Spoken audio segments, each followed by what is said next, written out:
हमने पिछले वीडियो में बात करी थी कि मांग की जो लोच की श्रेणियां हैं, 5 प्रकार की मांग की लोच की श्रेणियां हैं, जिसमें पूर्णतः लोचदार मांग, अत्यधिक लोचदार मांग, बेरोजगार मांग और पूर्णतः बेरोजगार मांग। ठीक है, अब हम इसकी चर्चा करेंगे। सबसे पहले बात करते हैं पूर्णतः लोचदार मांग की। ठीक है, इसमें जो आंसर आता है वो आता है ई बराबर अनंत परफेक्टली इलास्टिक डिमांड। यदि कीमत में बिना किसी परिवर्तन के बाद भी मांग में जो अत्यधिक परिवर्तन होता है तो उसे पूर्णतः लोचदार मांग कहते हैं। अब इसमें देखो कि हम इसको जो टेबल दे रखी है उससे समझने की कोशिश करेंगे। सबसे पहले हमें दे रखी है PX, उसमें दे रखी है 4 और 4, QX 10 और 15। मतलब जो उसमें जो कीमत है वो P से पहले है P, दूसरा है P1, QX मतलब क्वांटिटी से है 10 और 15, उसको Q और Q1 बोला है।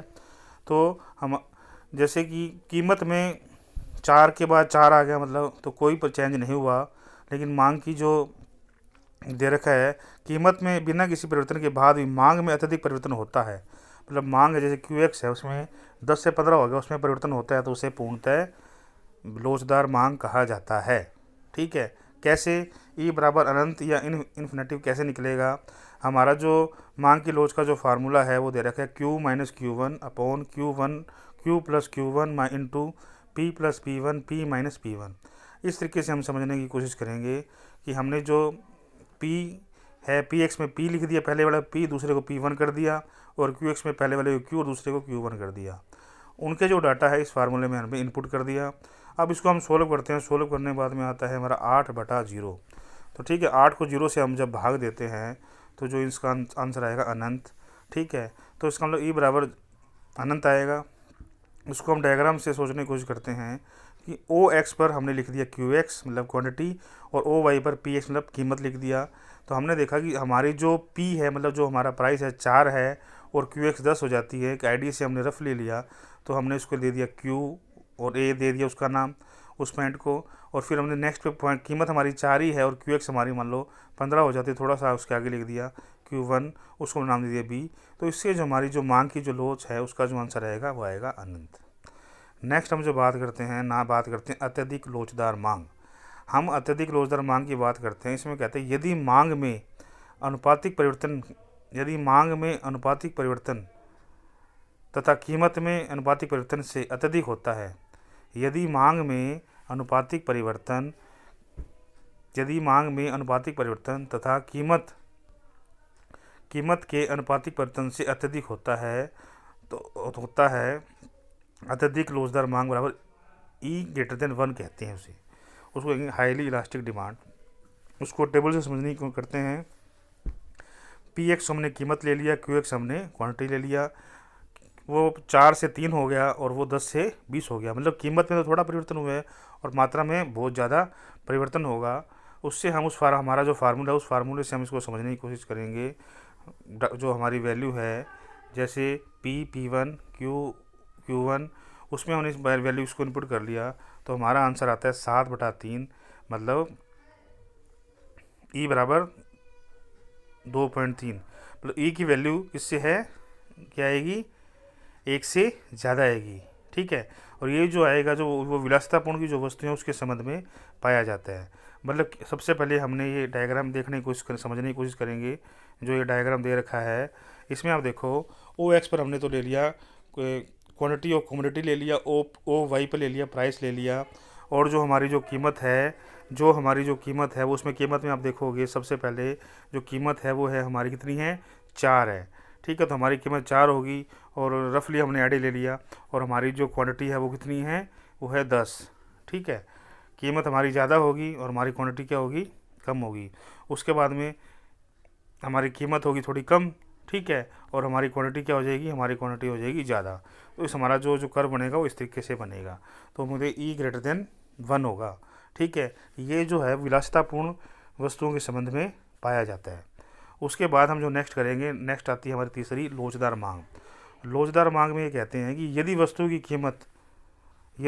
की कीमत व मांग दोनों में समान रूप से अनुपातिक परिवर्तन होता है तो उसे लोचदार मांग कहा जाता है। ठीक है। आप टेबल उसका जो आंसर आएगा वो ई बराबर 1 आएगा।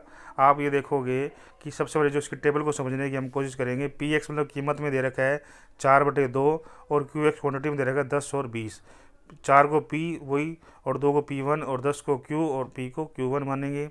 हमारी जो वो सबसे पहले हमने जो बताया था, इसमें जो हमने फार्मूला दिया था Q minus Q1 Q plus Q1 into P plus P1 P minus P1, इससे हम इसको समझने की कोशिश करेंगे। तो सोल्व करेंगे इसको, तो हमारा जो आंसर आएगा ई बराबर 1 आएगा। फिर हम देखते हैं ओ एक्स वाई, ये हमने डायग्राम बनाने की कोशिश करेंगे इसको। हमारी जो ओ वाई पर कीमत है और ओ एक्स पर हमारी क्वांटिटी है। तो देखो हमारी जो कीमत होगी 4 और जो हमारी जो क्वांटिटी आएगी 10, ठीक है, और कीमत हमारी कम हो जाएगी और हमारी क्वांटिटी क्या हो जाएगी, बढ़ जाएगी। इस तरीके से जो इसका आंसर जो आएगा वो आएगा ई बराबर 1। उसके बाद में जो है नेक्स्ट आती है वो इसका जो आंसर होगा ई बराबर 1 होगा। मांग की जो लोच है इसका आंसर होगा ई बराबर 1। इसको लोचदार मांग कहा जाता है। नेक्स्ट आता है बेलोचदार मांग या इन इलास्टिक डिमांड।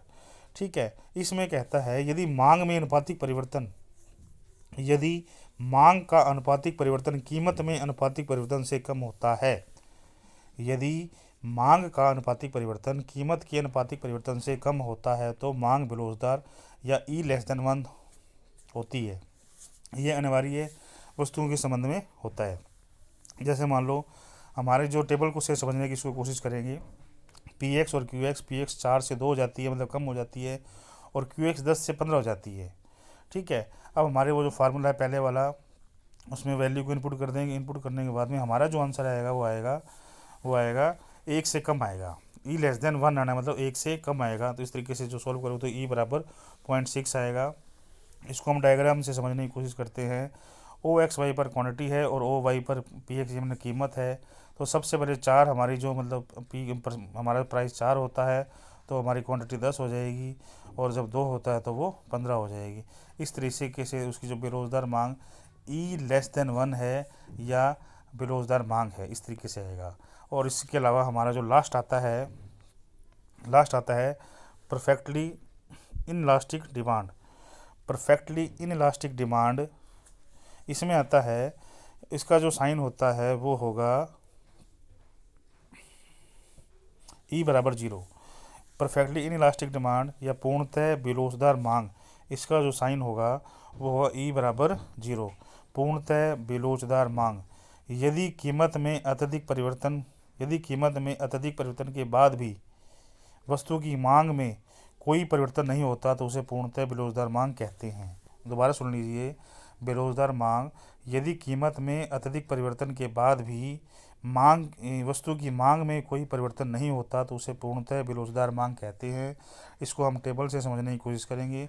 हमारी जो टेबल है पी एक्स है और क्यू एक्स है। पी एक्स में 4 और 2 दे रखे, क्यू एक्स में 10 और 10 दे रखे, मतलब कीमत 4 से 2 हो जाती है, लेकिन क्वांटिटी जब भी 10 4 थी, जब भी 10 है, और 2 है जब भी 10 है, मतलब उसमें किसी प्रकार का कोई परिवर्तन नहीं होता। तो ठीक है, पहला वो जो है P है, दूसरा P1 है, नेक्स्ट Q है और Q1 है। ये वैल्यू हम जो हमारा जो फार्मूला था उसमें इनपुट कर देंगे। इनपुट करने के बाद में हम इसको सॉल्व करेंगे कि हमारा जो आंसर आएगा वो आएगा ई बराबर 0। अब हम इसको डायग्राम की सहायता से समझने की कोशिश करते हैं। ओ एक्स वाई पर क्वांटिटी है और ओ वाई पर पी एक्स मतलब कीमत है। मतलब हमारी जो कीमत है वो 4 है, ठीक है, और हमारी जो क्वांटिटी कितनी है वो 10 है। हमारी कीमत 4 से 2 हो जाती है तो भी हमारी क्वांटिटी कितनी है, 10 है। तो हमारी हमारी जो मांग की लोच है, मांग की जो इलास्टिक डिमांड है वो ई बराबर 0 आएगी। इस तरीके से हमारी जो ई बराबर 0 आएगी, जो डायग्राम है वो इस तरीके से बनेगा। तो इस प्रकार मांग की जो लोच है, मांग की लोच निकालने की 5 श्रेणियां हैं मुख्य रूप से। ठीक है, दोबारा बता देता हूँ। पहला आएगा पूर्णतः लोचदार मांग, इसको परफेक्टली इलास्टिक डिमांड कहा जाएगा, ई बराबर अनंत आएगा। दूसरी आएगी अत्यधिक लोचदार मांग, हाईली इलास्टिक डिमांड होगी, ई ग्रेटर देन 1 होगा। तीसरा होगा लोचदार मांग, इलास्टिक डिमांड ई बराबर 1 होगा। चौथी होगी बेलोचदार मांग, in elastic demand E less than 1 होगा। और पाँचवीं होगी पूर्णतः बेलोचदार मांग, ई बराबर 0। ठीक है, परफेक्ट इनइलास्टिक डिमांड कहा जाएगा। उसके बाद में इस तरीके से पांचों डायग्राम बनेंगे, इस तरीके से आपको टेबल बनानी है और ये इसकी डेफिनेशन होंगी। मांग की लोच बराबर मांग में प्रतिशत परिवर्तन या कीमत में मांग की लोच बराबर मांग में प्रतिशत परिवर्तन अपॉन कीमत में प्रतिशत परिवर्तन, या फिर अपन यूँ कह सकते हैं मांग में अनुपातिक परिवर्तन अपॉन कीमत में अनुपातिक परिवर्तन। ठीक है, तो इस तरीके से मांग की लोच निकाली जा सकती है और ये 5 प्रकार की इसकी डिग्रियाँ होती है। धन्यवाद।